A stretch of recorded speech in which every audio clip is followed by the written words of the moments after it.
السلام عليكم ورحمة الله وبركاته. بعد حسم وإتمام صفقة بن شرقي للأهلي رسميا، بيعلق الأستاذ محمد فارس على صفحته تعليق قوي جدا، بيقول يعني كهربا جه من البرتغال، وإمام جه من الدنمارك، وبن شرقي جه من قطر، وانت قادر تنام كده عادي؟ وانت فاكر زيزو ماشي سنتين بيكون نفسه وراجع لك تاني؟ طبعا هنا بيسخر من مجلس إدارة نادي الزمالك اللي هو مش عارف يجدد لزيزو أو يحتفظ. قال لك عندنا كهربا وبدلناه بأسد، أدينا خدنا كهربا وإمام ومعاهم الأسد، خد بالك من لعيبتك عشان لسه اللي جاي أصعب. بيكمل محمد فارس وبيقول في سنة 2000 كان في حدث اتقال إنه غير الانتقالات في كرة القدم، وهو رحيل لويس فيجو عن برشلونة والانضمام للغريم التقليدي ريال مدريد، والموضوع ده وقتها عمل ضجة كبيرة جدا، في جرأة أكتر إن فعلا ممكن تاخد من المنافس المباشر بتاعك أي لعيب من عنده. وفي سنة 2006 انتقل أشلي كول من أرسنال للمنافس المباشر تشيلسي اللي من نفس المدينة لندن، وده كان حدث عمل ضجة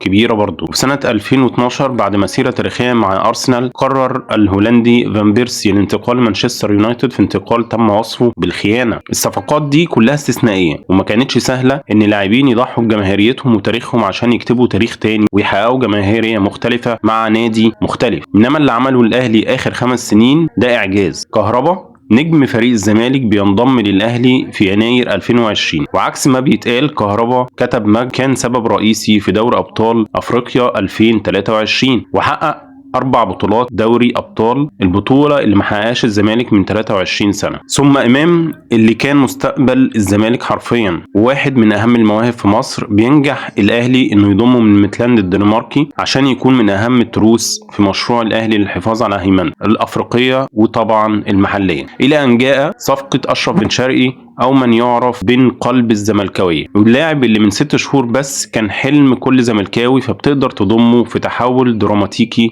خارج كل منطقة. يقول إن كان ممكن تشوفه بالتيشيرت الأحمر ويتحول لمطلب جماهيري أهلاوي بيتحقق. 3 صفقات أبعادهم صعبة جدا، وأندية كتير كان ممكن تخاف تدخل فيهم، لكن يحسب لكابتن محمود الخطيب والإدارة الأهلي إنها عملت كده لمصلحة الفريق بعيدا عن الخوف من ضغوط فكرة التوازنات والإعلام أو المنافسين، وبصوا للي هيخدم الأهلي وبس. وده ما تعملش للمكايدة، بالعكس هو لأسباب تخدم تفوق الأهلي فنيا، إنما في نفس الوقت كان أبلغ ردة عمل على أي بيانات من المنافسين. أنت رديت ردود قوية وقاسية ومرعبة حرفيا، لكن بالشغل مش بالكلام، وصدرت الأزمات والضغوط للمنافسين وأنت سايب إيديك، وصدرت لهم حالة إحباط غير طبيعية، ودي معلمة إزاي تضرب وأنت سايب إيدك مش بالصوت العالي. صفقة بن شرقي هي صفقة تفوق جماهيري وفني الناس هتعرف قيمتها أكتر مع الوقت. أنت فزت بالقضية حرفيا جوه وبره الملعب.